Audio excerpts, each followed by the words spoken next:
Hi everybody, it's Katie back with another episode of my vlog. And today I wanted to answer a viewer question. I actually got this question several months ago, but for whatever reason, never got around to answering it until now. And the question was, what is your approach to religion? And I thought this was a really good question because we talk a lot about the holidays that we're celebrating and the traditions that we're observing, but we don't actually talk very much about religion publicly. And I think the reason why is that neither Sean nor I really have a religion. I was raised sort of secular Jewish / Christian. That is, I didn't really go to temple or church at all as a kid. There was never really a big, God, this and that religious aspect to my upbringing. But my mom's family is Jewish and my dad's family is actually Mormon. And so we celebrated all the big holidays. We celebrated Passover alongside of Easter. We celebrated Hanukkah alongside of Christmas, but none of them were ever religious in any way. Sean was raised secular American Christian, Christmas, Easter, didn't go to church, that type of stuff. Interestingly, he actually did go to a Catholic high school, which was his choice because he felt like the Oakland public schools were out of control at the time, and he chose a private Catholic high school instead. So he actually got a lot of religious training in high school, but it was in a, in a Catholic school setting, not in a like Sunday school setting, if that makes sense. I am also the type of person who always questions authority. So I wouldn't have done well in any kind of organized religious setting, I think, anyhow, just because as a kid, I was kind of always getting in trouble with the various authority figures in school and other places because I was constantly pushing back on anyone who told me what to do.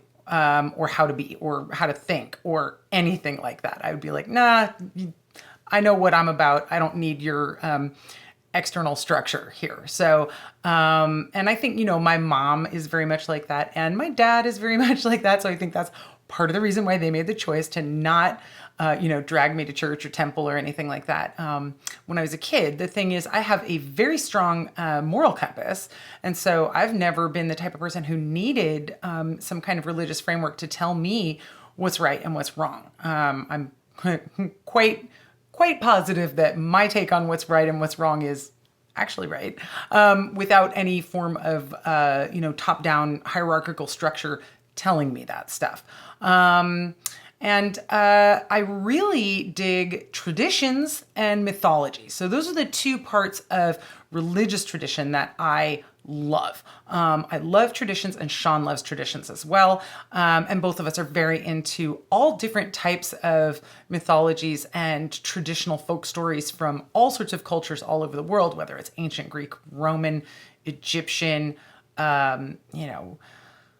Norse mythology, or like Hindu mythology, or Aztec or Incan stuff. We love all of it. We're totally into it. We love these types of stories that people make up to express the idea of the divine. I'm also kind of a natural born scientist and cynic. And so my take on mythology is it's all just different names for the same thing. Which Sean would describe as the cosmic order, if you will. And I don't see a lot of difference between believing that Jesus is the Son of God and your Savior and, worshiping Zeus or Odin or, Horus or whoever. It's all just different names for the same type of a thing that people are always reaching for. And so I'm super interested in the history of religions. I'm super interested in all of the stories and the mythologies that get set up in these different religions. Obviously, I'm super into art of all types, and so I'm very interested in religious artwork. In fact, kind of funny because I was raised secular, non-religious, but more to the Jewish side. I didn't get all of the sort of Christian Bible story upbringing that a lot of kids get in America. And all of the stuff I know about Christianity, I learned from studying art history and just through pop culture. But there have been these big gaps in my knowledge that I've had to fill in by myself and go, oh, that's what they meant there. Okay, now I understand. It's not just automatic for me because I wasn't raised, in a traditional Christian American household. So that's a little bit of a different take, but I'm a keen student of art history and I'm a keen student of world history and, again, religious history. So I know all about all these different religious traditions, and I make sure to share those with the kids, obviously as part of our Unschool thing. Whenever we encounter a different religious tradition or someone who's, obviously practicing a different religion, I'll point that out and I'll say, maybe a little bit about where that tradition originated or something about the history of it. We might pull up a little bit of artwork or, Google a myth from that particular culture and see if we can learn a little bit more about where, those folks are coming from. I think it's super important to know all about all the different religions on earth, just because it's such a huge part of so many people's lives and it explains so much about the way so many people act, right? So I'm very interested, but I am not like a faithful observer of a religion. I would classify myself mostly as an agnostic, a good scientist, right? I just don't know if there's a God. I definitely feel like Sean does that there's some sort of cosmic order. Sean actually says he believes in cosmic order and earthly consciousness. And when he said that, I called him a hippie and he was like, well, I mean, But, I definitely, I feel like there must be something bigger than people, but I sure don't feel qualified to say what it actually is. But I think the fact that so many different cultures throughout history have made very similar stories to explain, natural phenomena, there's something there, even if it's just all in our heads, right? In the fact that I love traditions, though, I love to celebrate even religious holidays with my kids. And so when we celebrate, for instance, Passover just went by, Passover and Easter together, right? We always celebrate Passover with the kids. And it's the retelling of the story of the Jews' liberation from slavery at the hands of the Egyptians and the dramatic escape across the Red Sea after the 10 plagues and all of that. So the reason why we do it is, number one, it's a great story. I love the story.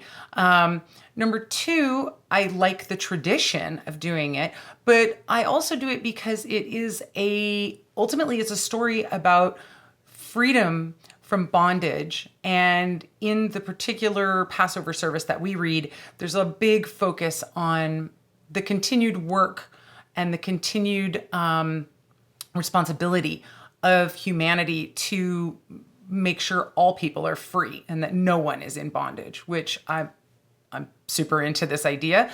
And so that's why I celebrate Passover, to tell the story every year, to engage in some of the traditional rites and rituals, and to cement for the kids the importance of the concept of freedom and liberty and the reason why we would want to work to help other people to be freed from bondage. So there's a lot of God stuff in the Passover story. When you're reading the Seder service, there's a whole lot of, oh, praised be thou, O Lord our God, and, that type of stuff. I don't really believe that. I'm not there to pray to God.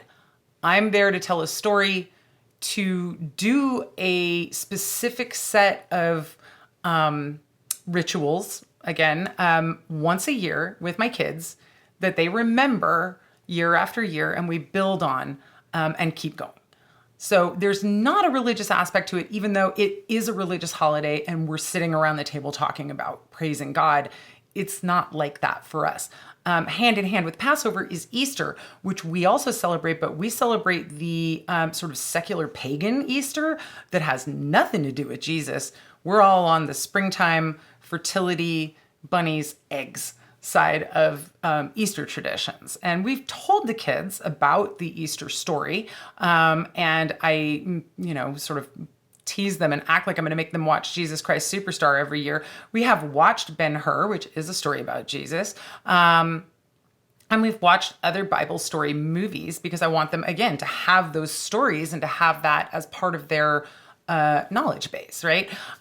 So some other holidays that we celebrate around here in our particular religion or non-religion, in addition to Passover and Easter, we are big on Independence Day. And it's not because we are like, rah, rah, USA, America. We love to celebrate Independence Day because we love summer. We love being outside. We love fireworks. We love the idea of the American Revolution. The idea of the Declaration of Independence is stellar. It's still fantastic. What's been done with that idea over the last 244 years? Maybe not the greatest. There's definitely some places where we've gone wrong, but the actual original intent of the original document of the American Revolution, it's great. It's still super solid. We also have 2 cinema club traditions around Independence Day. And no, it's not Independence Day because that movie sucks. We watch Return of the Living Dead on July the 3rd because that's when that movie is set. And then we watch Jaws on July 4th if we can, unless we're off doing something crazy that day, in which case we watch Jaws on July 5th. So there's my cinema club recommendations for if you're celebrating Independence Day. We also obviously are very big on Halloween around here, and specifically traditional American Halloween that we had growing up in the 80s before everything became super safety culture and this, like, I don't know, people don't go trick-or-treating anymore. And Halloween these days is kind of garbage. But Sean and I work really hard to try and keep the real Halloween alive all year round. But obviously on October 31st, that's, capital H Halloween. It's a big one around here for us. We do the whole month of October is getting ready. And obviously we, subscribe to the Halloween is every day mode of dress and decor in the house and stuff like that. So of course, Halloween is a great excuse for us to just buy normal decor for our house when everyone else is buying something temporary just for October. Let's see, after Halloween is Thanksgiving. That's another big one for our family. I know a lot of people don't like it because of the racist history of the holiday and sort of the traditional idea of Thanksgiving. But my Thanksgiving tradition is to share a meal with people I love and to reflect on what I'm thankful for in my life, which, I mean, come on, that's great. There's no negativity there for me. So the last couple of Thanksgivings have been really hard because that's been stroke dimension Thanksgivings. And traditionally in our family, Sean is the one who makes the big Thanksgiving meal. So that hasn't been possible for the last couple of years. My mom and my uncle actually have come and visited us for the last 2 Thanksgivings to make sure that we had a good Thanksgiving that would work for us, which really, really meant a lot to me because it's an important one for us. And it's really being surrounded by people that you love, getting to share a meal with them. And again, taking some time to just reflect on the things that you're thankful for in your life. It's a good idea any day, but look, here's a whole day devoted to it. So we dig Thanksgiving. And it doesn't have to be traditional Thanksgiving at all. Of course, nothing has to be the textbook traditional version of a tradition for it to be a tradition. You can take any tradition and make it your own. We celebrate both Hanukkah and Christmas. Again, nothing religious about either one of these things. We, talk about the history of why these 2 holidays exist and the stories behind them. But then for us, it's, I would say, again, mostly the pagan side of things. It's about bringing light into the house during the darkest part of the year. It's about celebrating with your family, spending time together with your family. We do a lot of giving games so that we can all play together instead of just everyone opening a present and then off into different rooms to go play with their own thing. It's a giant consumer fest. Christmas, also Hanukkah. We try to tone it down a little bit, but we do the tree with a pile of presents under it. We have the menorah. We let the kids open a present every night. Again, some nights it's a shared present. Some nights it's a really small present. We sort of dole them out. But again, no actual religious thing there. And then the other thing is we celebrate New Year's 3 times a year in our family. So we do Rosh Hashanah in the fall, September. It's usually right near my birthday, so that makes sense to me as like when the new year starts. Of course, we observe New Year's Eve on December 31st. And then we also observe Lunar New Year in the springtime. Sean and I were actually married on Lunar New Year, which was pretty cool. And we're big into the Chinese zodiac and all of those traditions. So we like to have a little family observance of the Lunar New Year when that comes by as well. So I think that's it for like the main holidays that we do in our family and kind of what some of our traditions around that are.